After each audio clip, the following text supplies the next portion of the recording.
కేసులు పెట్టేంత వరకు మరి ధర్నా చేయండి. ఎందుకు మాట్లాడట్లేదు?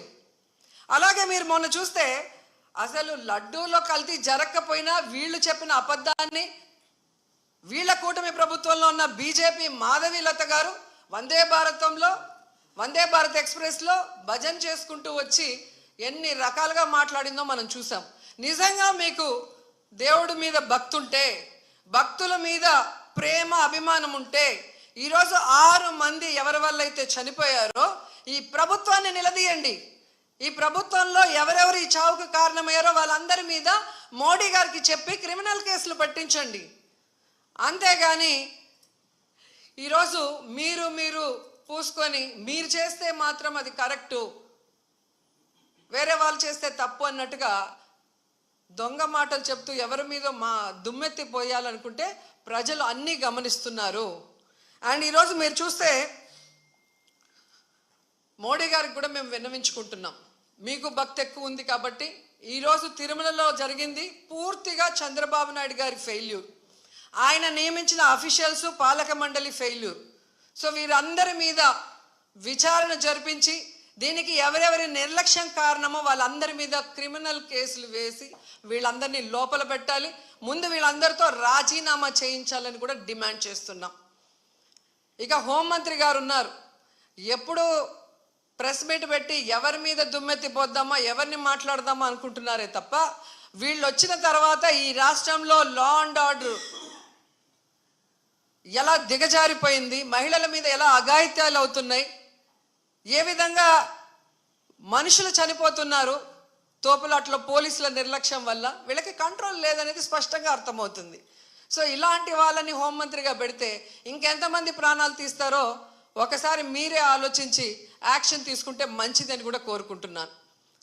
అండ్ మనకొక సనాతన యోధుడు తిరుపతిలో ఆయన డిక్లేర్ చేసుకున్నాడు, నేను సనాతన యోధుణ్ణి, హిందువుల పక్కన నిలబడుతున్నా, హిందువులకు ఏదైనా జరిగితే నేను ఊరుకోను అన్నావు. అదే తిరుపతిలో ఈరోజు 6 మందిని మీ కూటమి ప్రభుత్వం చంపేసింది. దీనికి మీరు ఏం ప్రాయశ్చిత్తం చేస్తారు? చంద్రబాబు నాయుడుతో రాజీనామా చేయిస్తారా? మీరు బాధ్యత తీసుకొని రాజీనామా చేస్తారా? లేదా టీటీడీ చైర్మన్తో రాజీనామా చేయిస్తారా? హోంమంత్రితో రాజీనామా చేయిస్తారా? లేదా అందరూ కలిసి కట్టకట్టుకొని రాజీనామా చేస్తారా? మీ అందరి ఫెయిల్యూరే కదా ఇది. నిజమైన సనాతన యోధుడివైతే ఇప్పుడు రా, వచ్చి మీ ప్రభుత్వంలో ఎవరెవరి నిర్లక్ష్యం వల్ల ఇది జరిగిందో వారందరి మీద క్రిమినల్ కేసులు పెట్టించుకోండి. అంతేగాని ప్రమాదవశాత్తు జరిగిందని 194 BNSS పెట్టేసి చేతులు దులిపేసుకోవాలంటే మాత్రం వదిలే ప్రసక్తే లేదు అని కూడా ఈ సందర్భంగా తెలియజేసుకుంటున్నా.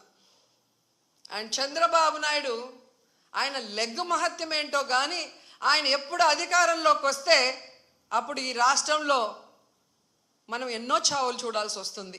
గతంలో గోదావరి పుష్కరాలు ఈయన పబ్లిసిటీ పిచ్చి వల్ల ఇలాగే గేట్లు తెరిచి జనాలు తోసుకొని ఒకరి మీద ఒకరు పడి 29 మంది చనిపోయారు. మొన్న ఆయన ముఖ్యమంత్రి అయిన వెంటనే ఈయన నిర్లక్ష్యం వల్ల, ఈయన వైఫల్యం వల్ల దాదాపుగా విజయవాడ వరదల్లో 60 మందికి పైగా చనిపోయారు. మళ్ళీ ఈరోజు చిత్తూరు జిల్లా కుప్పంలో ఉండగానే 6, 7, 8 ఉండి పోలీసులందరినీ తిప్పుకొని ప్రజల్ని గాలికి వదిలేశారు.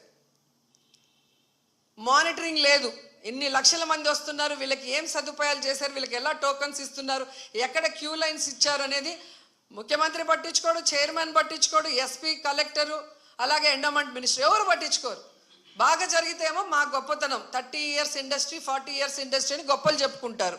లేదు అంటే గత ప్రభుత్వ వైఫల్యం లేదా అఫీషియల్స్ వైఫల్యం అని ఎప్పుడు ఎవరో ఒకరి మీద దుమ్మెత్తి తప్పించుకోవాలన్న ప్రయత్నం చేస్తున్నారు. ఇది సీరియస్గా తీసుకోవాల్సిన ఇష్యూ. ఈ చంద్రబాబు నాయుడు గారి వైఫల్యం వల్ల, అసమర్థ వల్లే ఈరోజు ఇంతమంది చనిపోయారు. ఆయన నియమించిన వాళ్ళు ఎవరైతే ఉన్నారో వాళ్ళందరి నిర్లక్ష్యం వల్ల జరిగింది. సో వెంటనే ఈ ఎఫ్ఐఆర్లు మార్చి తప్పు చేసిన వాళ్ళ మీద క్రిమినల్ కేసులు పెట్టాలి. లేకపోతే మేమైతే వైఎస్ఆర్సీపీ తరఫున భక్తులకి అండగా ఉండి ఆ చనిపోయిన కుటుంబాల తరఫున పోరాటం చేస్తాం. వాళ్ళకి కూడా ఎక్స్గ్రేషియా ఒక్కొక్కరికి మరి డబ్బులు 1 కోటి నుంచి 2 కోట్ల దాకా ఇవ్వాల్సిన అవసరం ఉంది. ఎందుకంటే మీ వల్లే వాళ్ళు చనిపోయారు, వాళ్ళ నిర్లక్ష్యం వల్ల కాదు. అలాగే గాయాలైన వాళ్ళకి 25 లక్షల రూపాయలు కూడా ఇవ్వాలని డిమాండ్ చేస్తూ, నిజంగా తిరుపతి అమ్మాయిగా నాకు నిజంగా చాలా బాధేస్తుంది. ఎందుకంటే నాకు తెలిసి ఇంతవరకు తిరుమల చరిత్రలో ఇలా వైకుంఠ ఏకాదశి కోసం దర్శనానికి వచ్చిన వాళ్ళు చనిపోయిన దాఖలాలే లేదు.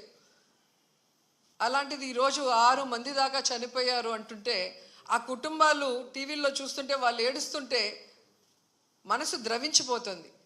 కానీ ఈ కూటమి ప్రభుత్వానికి ఏ ఎమోషన్ లేదు, ఏ బాధ లేదు. ఎలా తప్పించుకుందామా, ఎవరి మీద తోసేద్దామా అన్న ప్రయత్నమే వీళ్ళు చేస్తున్నారు.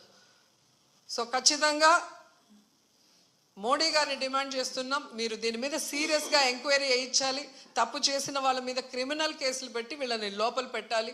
అలాగే